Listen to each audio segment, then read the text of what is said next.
City কর্পোরেশনের অনুমতি না থাকলেও বর্ষাকালে ওয়াসা ও তিতাস গোপনে রাস্তা খুঁড়ছে বলে অভিযোগ করেছেন দক্ষিণ ঢাকার মেয়র শেখ ফজলে নূর তাপস। রাজধানীর বিআইপি সম্মেলন কক্ষে শনিবার এক সেমিনারে এ মন্তব্য করেন তিনি। ওয়াসার কাছ থেকে দুই সিটি কর্পোরেশন রাজধানীর খালগুলোর দায়িত্ব বুঝে নেওয়ার 4 বছর পরও জলাবদ্ধতা পরিস্থিতির তেমন উন্নতি হয়নি। সামান্য বৃষ্টিতেই তলিয়ে যায় পথঘাট। সেমিনারে উঠে আসে ঢাকার জলাবদ্ধতা নিরসন প্রসঙ্গ।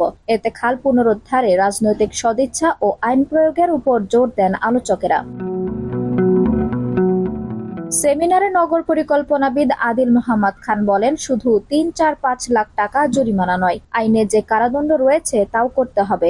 সরকারি ও বেসরকারি বিভিন্ন প্রকল্পের সময় খালসহ বিভিন্ন জলাশয় ভরাট করা হয়, এরপর আবার ড্রেনেজ সিস্টেম চালু করা হয়। এগুলো করার সময়ই আসলে এসব খাল রক্ষার উদ্যোগ নিতে হবে। জাতীয় প্রেস ক্লাবের সাধারণ সম্পাদক শ্যামল দত্ত বলেন, খাল ভরাট করে যারা বাড়ি বানিয়েছেন তাদের তালিকাটা দেখেন, সেখানে বেশ প্রভাবশালী রয়েছে। সুতরাং এ কাজে রাজনৈতিক সদিচ্ছা খুব দরকার।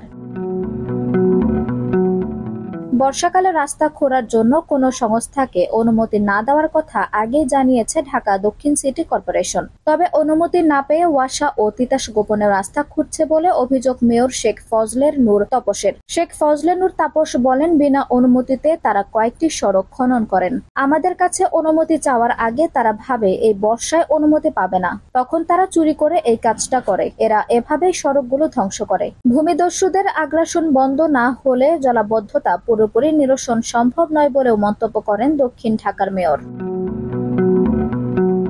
আঞ্জুম হক আরবি, টাইম নিউজ ডেস্ক।